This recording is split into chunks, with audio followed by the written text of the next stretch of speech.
What's up, y'all? I'm Kyle. You're watching Drivin and Vibin. Today, we're talking about in-depth how we keep our RV water so fresh and so clean when it comes through the tap. It only consists of 5 pieces. None of them are expensive, and we've been doing the same method since 2015. So let's get to it. All right, so let me start by saying a portion of this video is partnered with Camco. We're proud to work with these guys because we're just simply sharing what we use. Now, the next thing to clarify is that we are in a mooch docking type of situation, kind of like a harvest host. We're camping on a piece of property that doesn't have traditional RV hookups. Let's get started with what we use. So this is our main water source right here. And the very first piece of equipment that we use is this water pressure monitor.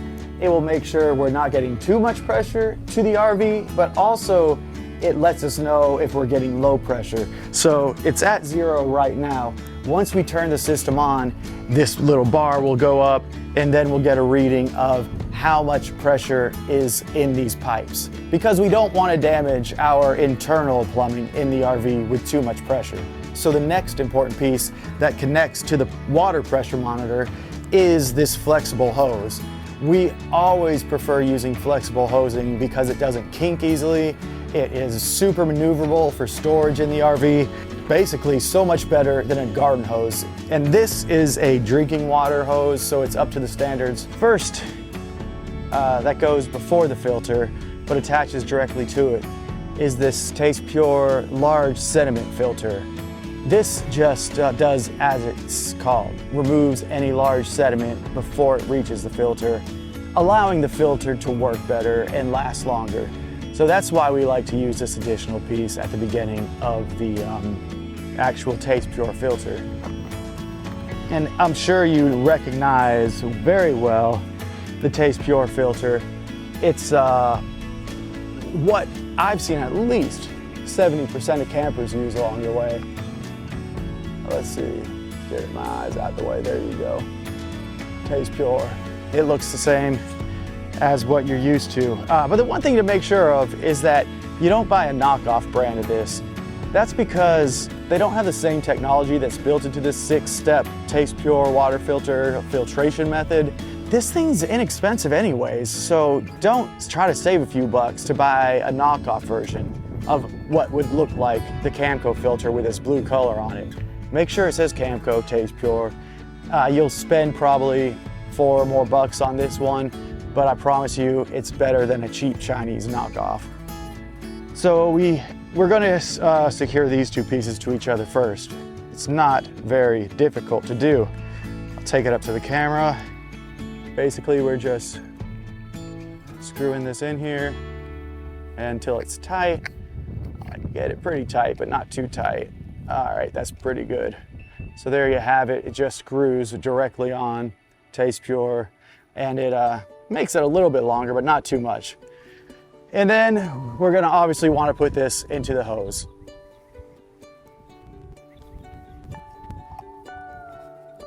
Nicely secured, good amount of tension, but again, don't wanna max out that tightness, just tight enough so it won't leak, and then the water pressure will help it get a little bit tighter.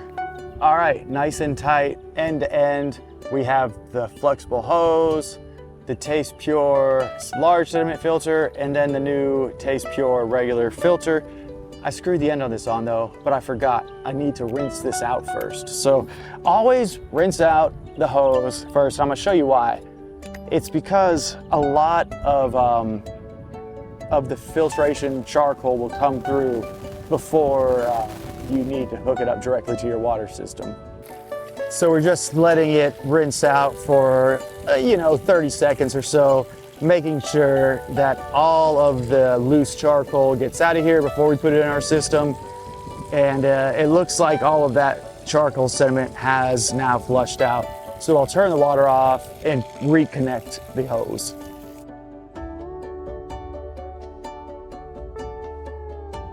Let's go to the end of the line.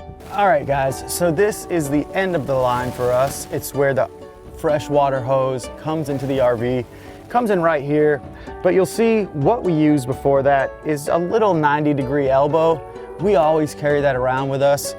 In this situation with our small little water hose at the end, it doesn't really matter too much because this is very, very flexible. But if you're using one of those larger flexible hoses like we have at the beginning of our system, it really comes in handy because it puts less tension on the hose, and it also makes the inlet to the RV extra sturdy because this is a nice little brass piece. It's just a piece of equipment that we have found makes other pieces of equipment last longer. Specifically, where the water comes in right here in our fire stream and in our airstream, it was a little less solid. But and then also the hose and the end of the hose, it keeps that from getting overworked if its hose is trying to bend at a 90-degree angle and fighting with where the inlet is. So that's how we do our RV freshwater. Again, I'm telling you, this is the same way we've been doing it since 2015. We've played around before with some UV filtration that the Camco would connect to and then filter even extra, but we found that that's just a really expensive piece of equipment. This is our 5-piece method of getting fresh water, keeping our hoses clean, and having something that tastes good at the end of the day whenever we want a cold glass of water. Thanks so much for watching this video. Thank you, Camco, for partnering with us for part of this. Keeping fresh water in our RV is essential. Let us know if you use the same system as we do, or same pieces, or if you have different equipment that you use. Thank you for watching. See you next time.